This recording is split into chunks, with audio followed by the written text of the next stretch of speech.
وسلموا تسليما اللهم صل على سيدنا مولانا محمد وعلى آل سيدنا مولانا محمد اللهم صل على سيدنا مولانا محمد وعلى آل سيدنا مولانا محمد مدينة نمشي بنا مدينة جئت পারলামা বনে যদি হইতাম ধনী যাইতাম সোনার মদিনা আল্লাহুম্মা সাল্লি আলা সাইয়্যিদিনা মাওলানা মুহাম্মদ ওয়া আলা আলি مولانا محمد يا رسول হাদিবে উদে জিন্দেগি রাসূল বিনে কি লাভ হবে আমার জীবনের বন্দেগি আল্লাহুম্মা সাল্লি আলা مولانا محمد وعلى آله مولانا محمد لا إله إلا الله لا إله إلا الله لا إله إلا الله لا إله إلا الله حسبي ربي جل الله ما في قلبي غير الله حسبي ربي جل الله ما في قلبي غير الله نور محمد صلى الله لا إله إلا الله لا إله إلا الله لا إله إلا الله দূরে মদিনা আমরা কেমনে যাবো জানি না দয়া করেন দয়া আল্লাহ দয়া করেন দয়া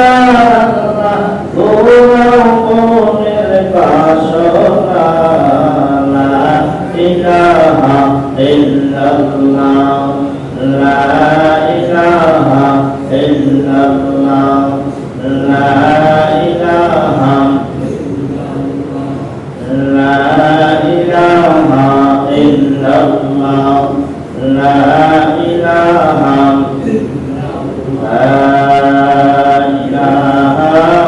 illallah Muhammadur Rasulullah sallallahu alaihi wasallam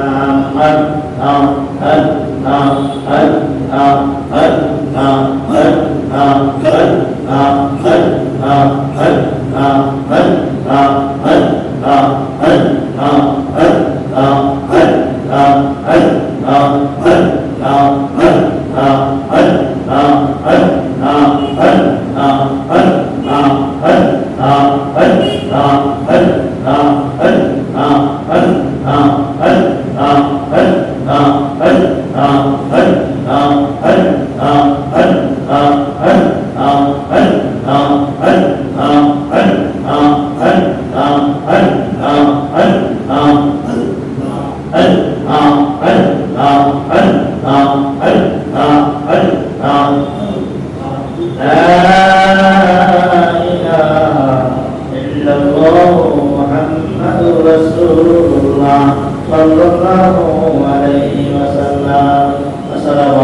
warahmatullahi wabarakatuh. মহান আল্লাহুল আলামিনের দরবারে অসংখ্য অগণিত শুকরিয়া যে মহান আল্লাহুল আলামিন আমাকে আপনাকে পবিত্র জুমার দিনে মুহররম মাসের প্রথম তারিখে আল্লাহ রাব্বুল আলামিন আমাকে আপনাকে আল্লাহর মসজিদে উত্তম সময়ে আগে আগে আসার এবং বসার তৌফিক প্রদান করেছেন। ওই মহান আল্লাহর দরবারে কালিমাতে শুকরিয়া আদায় করে নেই বলে আলহামদুলিল্লাহ। মহান আল্লাহুল আলামিনের দরবারে আমরা শুকরিয়া জ্ঞাপন করি যে আল্লাহ রাব্বুল আলামিন আমাকে আপনাকে ইচ্ছা করলে হাটে বাজারে রাস্তাঘাটে দোকানপাটে কিংবা অসুস্থ বানাইয়া হসপিটাল রাখতে পারতেন না। তার থেকেও বাছাই করে আল্লাহ রাব্বুল আলামিন আমাকে আপনাকে এই আল্লাহর মসজিদে জুমার দিনে উত্তম সময়ে আগে আগে আসার এবং বসার তৌফিক দান করেছেন, সেজন্য মহাব্বতে করি আলহামদুলিল্লাহ। মহান আল্লাহুল আলামিনের দরবারে আমরা শুকরিয়া জ্ঞাপন করি যে আল্লাহ রাব্বুল আলামিন যেই নবীকে না বানাইলে আসমান জমিন পাহাড় পর্বত নদী খাল বিল ইত্যাদি আল্লাহর মাখলুকাত ৮০,০০০ আলম কিছু সৃষ্টি করতেন না। ওই দয়া নবী মায়া নবী হায়াতুন নবী সিদ্ধা নবী নূর নবী কামিলা নবী আখিরি নবী মুহাম্মদ রাসূলুল্লাহ সাল্লাল্লাহু আলাইহি ওয়াসাল্লামের উম্মত হিসেবে আপনাকে এই দুনিয়াতে প্রেরণ করেছেন, সেজন্য চাওয়ার আলহামদুলিল্লাহ। আজকে যেহেতু মুহররম মাসের প্রথম দিন প্রথম জুমা, এই মুহররম সম্পর্কে আজকে ইনশাআল্লাহ আলোচনা করব। আল্লাহ তাআলা যদি তৌফিক দেয় এই মুহররম সম্পর্কে আলোচনা করব। আল্লাহ রাব্বুল আলামিন তৌফিক দেয়, সকলে বলুন আমিন। এই মুহররমের মাস তথা এই মুহররমের ঈদের বিধান ঘটনা বর্ণনা করতে গিয়ে আল্লাহ রাব্বুল আলামিন পবিত্র কোরআনে সূরাতুল আহজাব আয়াত হচ্ছে 33, পবিত্র কোরআনের সূরাতুল আহজাব 33 নম্বর আয়াতে আল্লাহ রাব্বুল আলামিন বলেন, আউযু বিল্লাহি মিনাশ শাইতানির রাজীম, বিসমিল্লাহির রাহমানির রাহিম, ইন্নামা ইউরিদুল্লাহু লিইউযহিবা আনকুমুর রিজসা আহলাল বাইতি ওয়া ইউতাহহিরাকুম তাতহীরা। আমার রাব্বুল আলামিন পবিত্র কোরআনে আহলে বায়াত সম্পর্কে বলতে গিয়ে বলেন, আহলে বায়াত আল্লাহ চান, ইন্নামা নিশ্চয়ই ইউরিদুল্লাহ আল্লাহ তাআলা চান, ওয়া ইউযহিবা আনকুমুর রিজসা আহলাল বাইতি আহলে বায়াতকে আল্লাহ তাআলা পবিত্র করে রাখতে চান। কথা সুবহানাল্লাহ। ওয়া ইউতাহহিরুকুম তাতহীরা। আমার আল্লাহ রাব্বুল আলামিন চান আহলে বায়াত যারা তারা যেন পবিত্র অবস্থায় আল্লাহ রাব্বুল আলামিনের কাছে শরণাগত হয়। বলেন সুবহানাল্লাহ। এখন আল্লাহ রাব্বুল আলামিন আহলে বায়াতকে পবিত্র করেছেন। এটা পবিত্র কোরআনের সূরা আহজাবের 33 নম্বর আয়াতে বলেছেন, আহলে বায়াত যারা তারা হচ্ছে পবিত্র। এখন জানতে হবে আহলে বায়াত কারা। আহলে বায়াত হচ্ছে আল্লাহ রাসূল সাল্লাল্লাহু আলাইহি ওয়াসাল্লাম আওলাদ। বলেন সুবহানাল্লাহ। আল্লাহ রাসূল সাল্লাল্লাহু আলাইহি ওয়াসাল্লাম আওলাদ কারা? আল্লাহ নবী নবী হযরত মুহাম্মদ মুস্তাফা সাল্লাল্লাহু আলাইহি ওয়াসাল্লামের আহলে বায়াত বা আওলাদ হচ্ছে নবী মুহাম্মদ রাসূলুল্লাহ সাল্লাল্লাহু আলাইহি ওয়াসাল্লামের একজন মেয়ে আছে, তার নাম ছিল ফাতেমা। তিনি হচ্ছেন আহলে বায়াত। ফাতেমা যিনি স্বামী, তিনি হচ্ছেন হযরত আলী, তিনি হচ্ছেন আহলে বায়াত। তারপরে ফাতেমার দুটি সন্তান জন্ম করেছিলেন, ইমাম হাসান এবং ইমাম হোসেন। তিনারা দুইজন হচ্ছেন আহলে বায়াত তথা পাক পাঞ্জাতন। আল্লাহ রাসূল সাল্লাল্লাহু আলাইহি ওয়াসাল্লাম একদিন মসজিদে নববীর মধ্যে বসে এমন সময় মা ফাতেমা ডাকলেন, মা ফাতেমা এদিকে আসো, ইমাম হাসান হোসেন দিকে আসো, সে একটু দাঁড়াতে দিকে আসো। আসার পরে হাজার সাহাবীরা তখন উপস্থিত ছিলেন।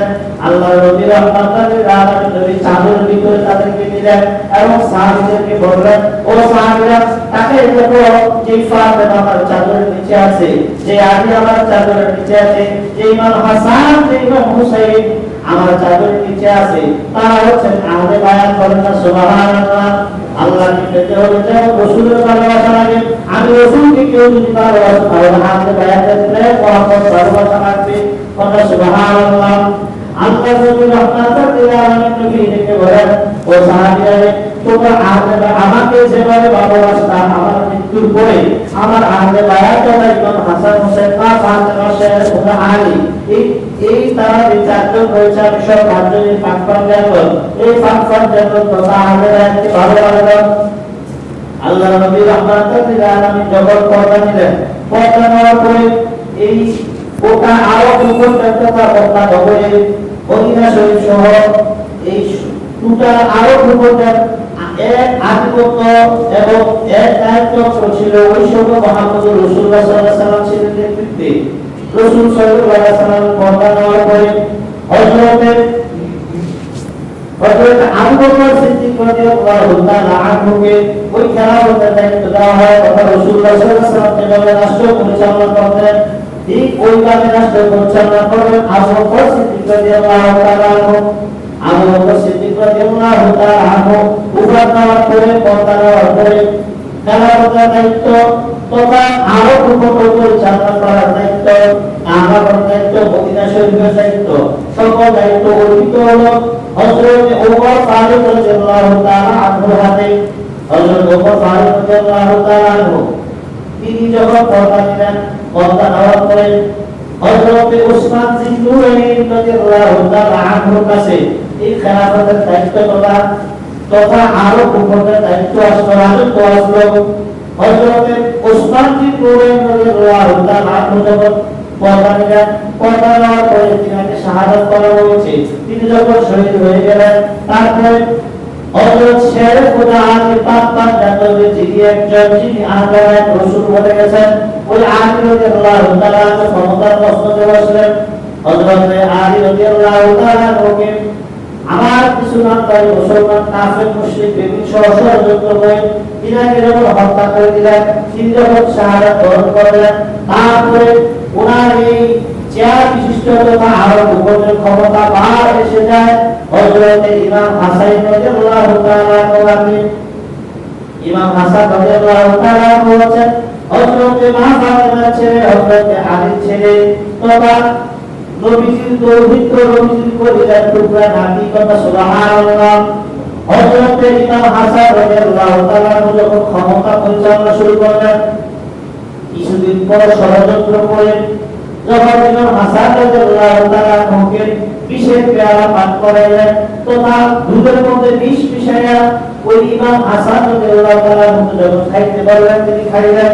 তিনি যখন আবার ওই বিষ পান করা এই বিশুদ্ধিয়া শরীরের কারণে তিনি যখন শাহাদাত বরণ করলেন, শাহাদাত বরণ করার পরে এখন দায়িত্ব আসে হযরত ইমাম হুসাইন রাদিয়াল্লাহু তাআলা আনহু। সুবহানাল্লাহ। স্টেপ বাই স্টেপ রাসূলুল্লাহ সাল্লাল্লাহু আলাইহি ওয়াসাল্লাম থেকে শুরু করে হযরত আবু বকর, হযরত ওমর, হযরত উসমান, হযরত আলী, হযরত ইমাম হাসান, তারপরে আসে হযরত ইমাম হুসাইন, যেটাকে পাক বায়াত বলা হয়, যেই বায়াতকে আহলে বায়াত বলা হয়, যেই বায়াতকে আল্লাহ রাসূল সাল্লাল্লাহু আলাইহি ওয়াসাল্লামের হাতে বায়াত করা হয়, সেই বায়াতের মাধ্যমে আস্তে আস্তে ইমাম হুসাইন রাদিয়াল্লাহু তাআলা পর্যন্ত এসে পৌঁছে যায়। ইমাম হুসাইন রাদিয়াল্লাহু তাআলা যখন ইমাম হুসাইন রাদিয়াল্লাহু তাআলা আনহুর সময়কাল, শাসনকাল যখন শুরু হয়, এই সময় আমির মুয়াবিয়া জলিল কদর একজন সাহাবী, আল্লাহ নবী জলিল কদর একজন সাহাবী, তার নাম হচ্ছে আমিরে মুয়াবিয়া। হযরত আমিরে মুয়াবিয়া বিবাহ হওয়ার পূর্বে আল্লাহ নবী জিবরাইল আলাইহিস সালাম আসলেন, সে বললেন ইয়া রাসূলুল্লাহ, ইয়া হাবিবাল্লাহ, তুমি তো এই আমির মুয়াবিয়ার সন্তান ইয়াজিদ হবে, এই ইয়াজিদ আপনার নাতিদের কি কতল করতে পারবে না? নাউজুবিল্লাহ। আল্লাহ নবী বললেন আমির মুয়াবিয়া, তুমি বিবাহ করার পরে তোমার ঘরে কি সন্তান হবে, তোমার এই সন্তানের নাম হবে ইয়াজিদ। ওই সন্তান কি করবে? ওই সন্তান আমার নাতিদের কি কতল করবে। এই কথা আমির মুয়াবিয়া যখন শুনলেন, শোনার পরে বলেন ইয়া রাসূলুল্লাহ, ইয়া হাবিবাল্লাহ, নবী গো, আমার জিন্দেগি চলে যাবে, আমি আর কখনো বিবাহ করব না। কথা সুবহানাল্লাহ।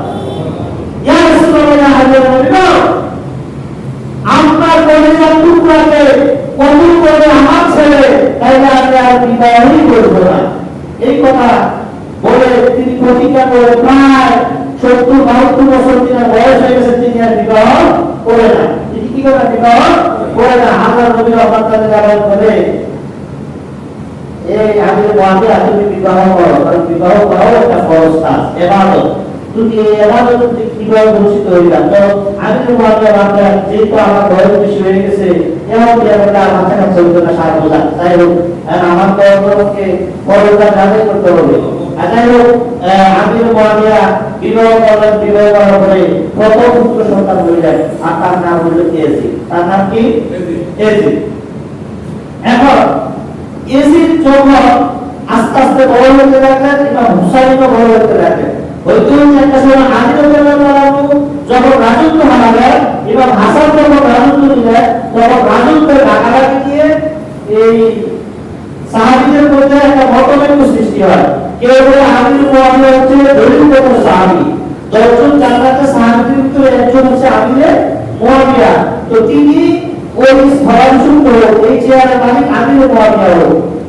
কেউ বলে যে না, যেহেতু আল্লাহ নবী বলেছেন পাঁচ পাঞ্জাবের মধ্যে মা ফাতেমা, শেরেফুল আলী, ইমাম হাসান, ইমাম হুসাইন, তাইলে যেহেতু পাঁচ পাঞ্জাব রাসূলের আওলাদ আছে, তাহলে আমরা আমির মুআবিয়া মানব না, আমরা আমাদের ইমাম হাসানকে, এরকম দুইটা ভাগ আমির মুআবিয়া সহ হয়ে গেলেন।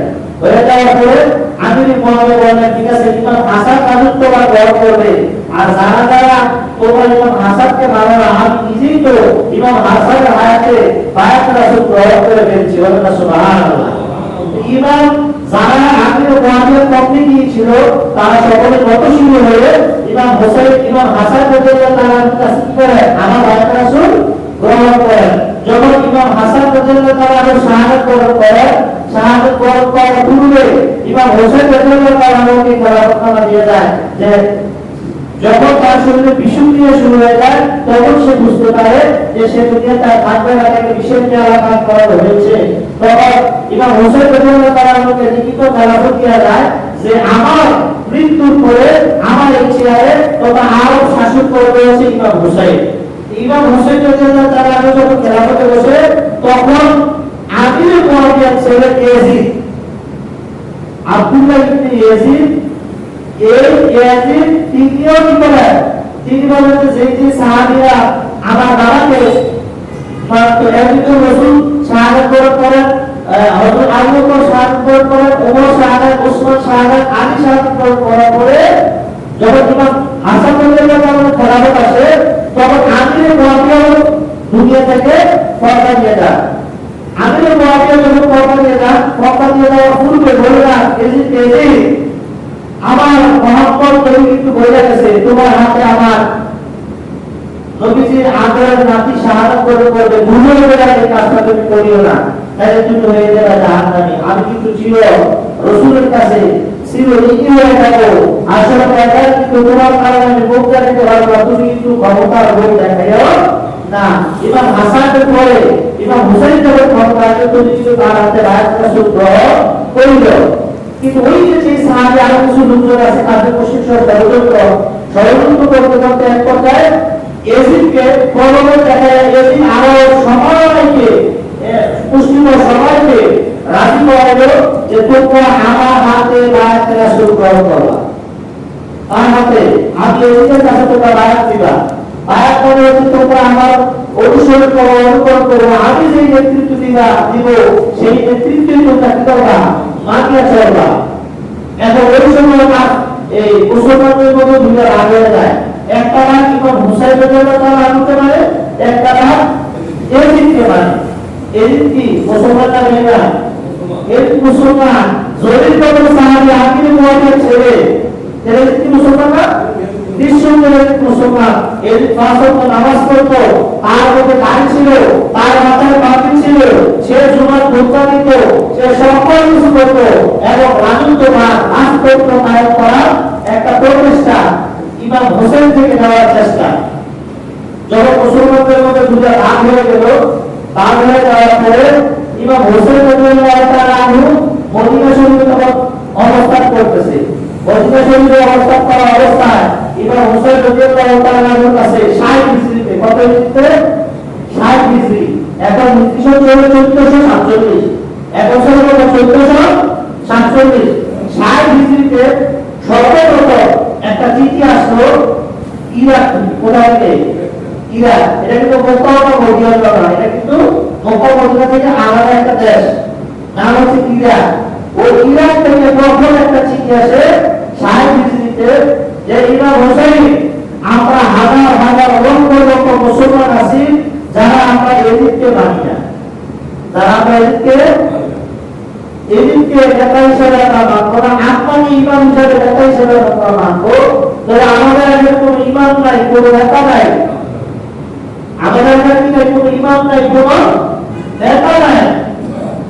আমাদেরকে আজকে যদি আয়সা বায়াত রাসূল গ্রহণ করায়, এই যে আমাদের বিশ্বাসরা বায়াত গ্রহণ করায়, যে আমার হাত তোমার হাত আমার হাতের উপরে, আমার হাত আমার মুর্শিদ কেবলার উপরে, মুর্শিদ কেবলার হাত নবীর উপরে, গাউসুল উপরে, গাউসুল কেবলার হাত নবীর উপরে, এভাবে কিন্তু মূলত বায়াত রাসূল গ্রহণ করে রাসূল যেভাবে বায়াত করেছে, হক্কানি ফিরকা শেখরা, আশরাফিরা, ফুরফুরা, নাফতি আর এবারে যত হক্কানি ফিরকা শেখ, তারাও কিন্তু নিজের হাতে বায়াত করে না, তারা মাত্র মুসলিমরা রাসূলুল্লাহর হাতে। সুবহানাল্লাহ না, ওই বায়াতটা ওই রাসূলুল্লাহ থেকে আস্তে আস্তে এভাবে এসেছে, এখনো আছে, কিয়ামত পর্যন্ত থাকবে।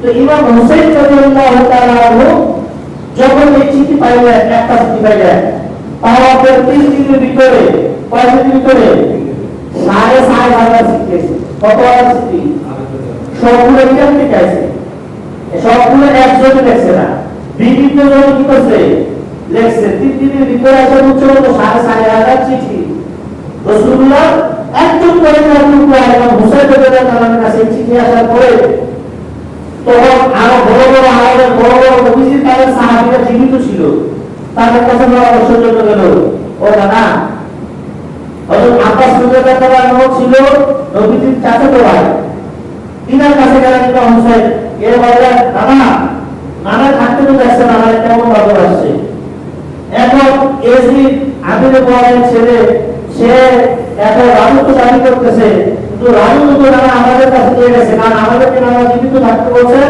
আমরা ঢাকাতে যুবকদের সরকার হবে, আমাদেরকে স্টেপ করতে রাজবায়া করে গেছেন। এখন নানা ইরাকের যে দামেস্কে শহর থেকে যে চিঠিগুলো আসতেছে, আমরা কি করতাম, পরামর্শ করে গেছে, আরো বলে সবাই কিছু করছে, সবাই কি করছে, যে হোসেন তোরা বাবাকে তারা শহীদ করছে, আর আলীকে তারা ইরাকে ষড়যন্ত্র জড়িত, ইমাম হাসানকে যারা শহীদ করছে তারাও ষড়যন্ত্রের সাথে জড়িত। আপনাকে তাদের দেখা আর মুখের কথা, অন্তরের কথা এক না, তাদের কেন্দ্রবিন্দু, তাদের চিঠি লেখা, জবানের কথা আর অন্তর এক না, তারা মুখে বলে এক, লিখিত এক, কাছে করে আরেক। তারা হাজার হাজার নবী রাসূলকে তারা হত্যা করেছে, ইরাকবাসী হাজার হাজার, সিরিয়াবাসী হাজার হাজার কিন্তু নবী রাসূল হত্যা করেছে। অতএব তাদেরকে বিশ্বাস আপনি করিয়েন না, আপনি চাইলেন না, আপনি মক্কা মদিনায় থাকেন। তবে বলছেন যে না, নানা ইসলাম প্রচার করতে গিয়ে যদি আমার বড় হবে, আমি ইরাকের উদ্দেশ্যে রওনা দেব। তো মক্কা থেকে মিটিং শেষ করে তিনি মদিনা আসলেন।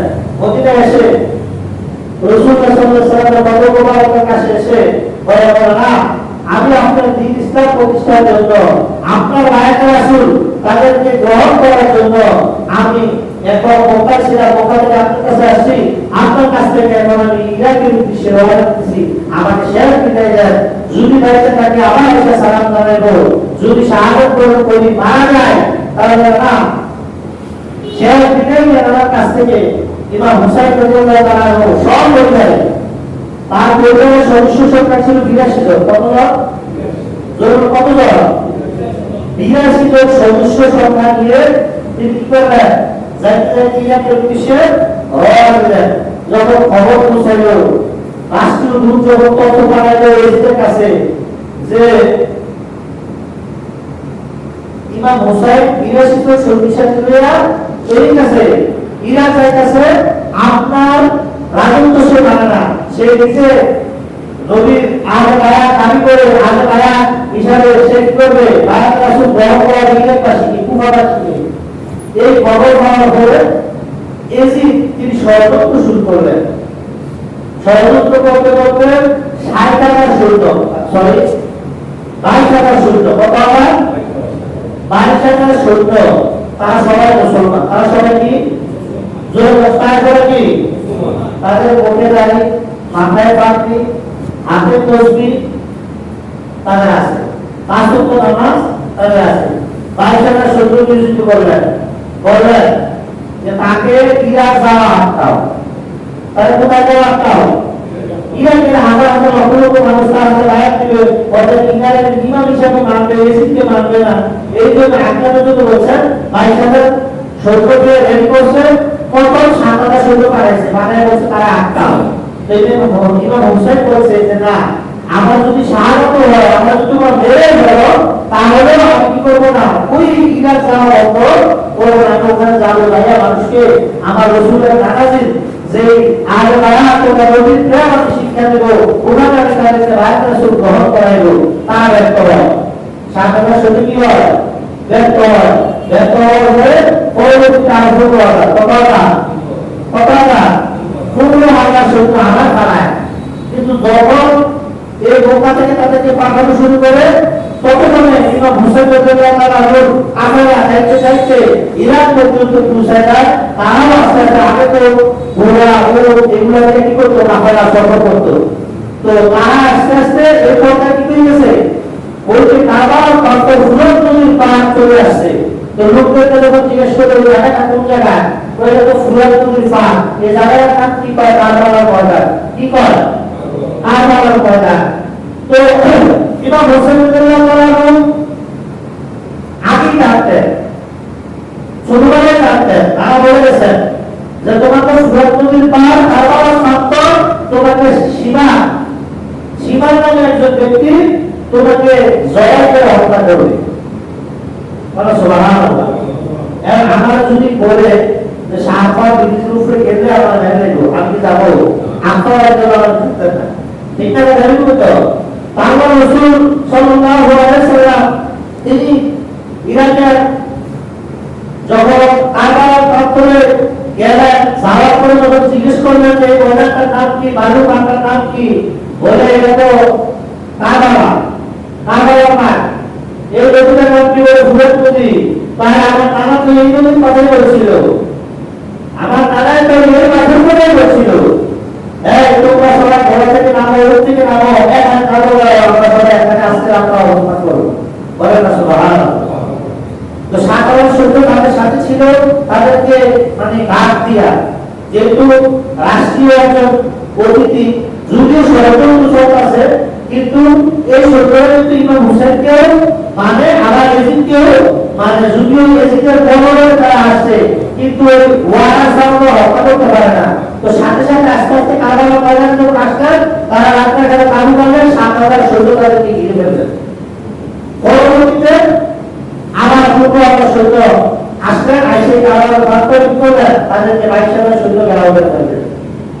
যখন ইমাম হোসেন রাদিয়াল্লাহু তাআলা আনহু তিনি যখন ওই তাদের মুসলিম বেদিনা সকল মুসলমানরা যখন 22,000 মুসলমান সৈন্য, ইমাম হোসেনের চিন্তা ছিল তারাও তো মুসলমান, তারা তো যেহেতু নবীর হাতে কায়দা হলো মুসলমান হয়েছে, তারা বলো আমাকে কত করবে, বিশ্বাসটা ছিল।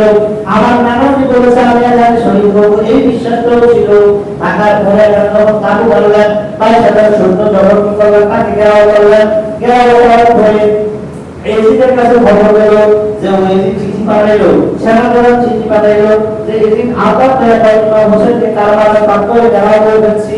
সেদিন তাকে ওই ইমাম হোসেন রাদিয়াল্লাহু তাআলা কে কারবালার প্রান্তরে ঘেরাও করে দিচ্ছি। তারা কাছে কানে ওই দিন ওই সময়টা ছিল 3 মুহররম, কত মুহররম মাসের 3 তারিখ। মুহররম মাসের কত তারিখ? আজকে 1 তারিখ, তাহলে শুক্র শনি রবিবার।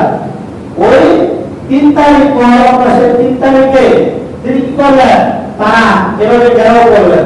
ঘেরাও করে 3 4 5 6 7 8 9 10 7 দিন, কয় দিন? মানে 1 সপ্তাহ। কয় দিন? 1 সপ্তাহ। এক শুক্রবারে তাদের কাটতায়, আরেক শুক্রবারে তাদের কি বর্তন করে। এক শুক্রবারে যখন আটটায়, 3 তারিখ যখন তাদেরকে ঘেরাও করে, ঘেরাও করার পরে ফুরাত নদীর পানি, গোসল, খাওয়া, সবকিছু তাদের জন্য উপযুক্ত ছিল। তার জন্য আমাদের আয়াতের জন্য তখন রাসূল সাল্লাল্লাহু আলাইহি ওয়াসাল্লাম আওলাদের জন্য উন্মুক্ত ছিল। 3 তারিখ আসলো, 3 তারিখ উন্মুক্ত, 4 তারিখ, 5 তারিখ, 6 তারিখ। যখন 7 তারিখ হইল, কয় তারিখ? 7 তারিখ যখন হইল, এদিক থেকে ঠিকই আসলো যে ফুরাত নদীর পানি তাদের জন্য বন্ধ করে দাও, হয় না নাউজুবিল্লাহ। ফুরাত নদীর পানি তাদের জন্য কি করে দাও? বন্ধ করে দাও। আজকে থেকে ওযু, গোসল, খানা পানি আর দেওয়া চলবে না। শর্ত দিল, একটা শর্ত, কয়টা শর্ত? একটা, যদি পানি আসতে চায় এদিকে হাতে ক্ষমতা হস্তান্তর করে এদিকে কাছে বায়াত রাসূল গড় করে আল্লাহর রাসূল যেন মদিনায় চলে যায়। শর্ত কয়টা? একটা। যদি এই শর্ত মানে তাহলে তাদের থেকে আমার কাছে বায়াত নাও, আমার কাছে তাদেরকে নিয়ে আসো, যে আমার কাছে ক্ষমতা হস্তান্তর করো, ইমাম হোসেন করার পরে তারা মদিনায় তাদেরকে সসম্মান পৌঁছাই দেব। এই যে চিঠি পাঠাইলেন ইমাম হোসেনের কাছে, ইমাম হোসেন কোনো সাইডটা শর্ত দিয়েছে। কয়টা শর্ত? সাইডটা। সিকিম অপরদিকে আরেকটা সিটি তিনি দেখছে এদের কাছে, এই তুমি আমার নবীর প্রিয় সাহাবী, আমি মুআবিয়ার সন্তান, আমার নানা তোমার বাবাকে খুব ভালোবাসতো, তবে তোমার জন্য সাইডটা শর্ত দেই। এক, তুমি আমার হাতে বায়াত রাসূল গ্রহণ করো, মানে আত্মসমর্পণ করো। দুই, যদি আত্মসমর্পণ তুমি না করো তাহলে আমাকে সসম্মানে এখান থেকে মদিনা যাওয়ার সুযোগ করে দাও, তোমার শত্রু বাহিনী থেকে তুমি সরাই দাও। তিন, আমার যে আসলের মধ্যে যে নাটক হয়েছে বা অসুস্থ যারা হয়েছে তাদেরকে তুমি আক্রমণ করবে না, তাদেরকে তুমি আক্রমণ করবে না। চার, যুদ্ধ যে জয়লাভ করবে সেই মদিনার গভর্নর হবে, মদিনার প্রধানমন্ত্রী হবে, মক্কার প্রধানমন্ত্রী হবে। কয়টা শর্ত দিছে? চারটা। চারটার মধ্যে 3টা প্রত্যাখ্যান করছে, একটা শেয়ার দিয়েছে। আবার কি বানাইছে যে আমি চতুর্থ কথা তোমার মেনে নিলাম, কারণ রাসূলুল্লাহ সাল্লাল্লাহু আলাইহি ওয়াসাল্লামের আওলাদে রাসূলের মধ্যে আওলাদের সদস্য সংখ্যা কত ছিল? 82 জন। কত জন? 82 জন। এর ভিতরে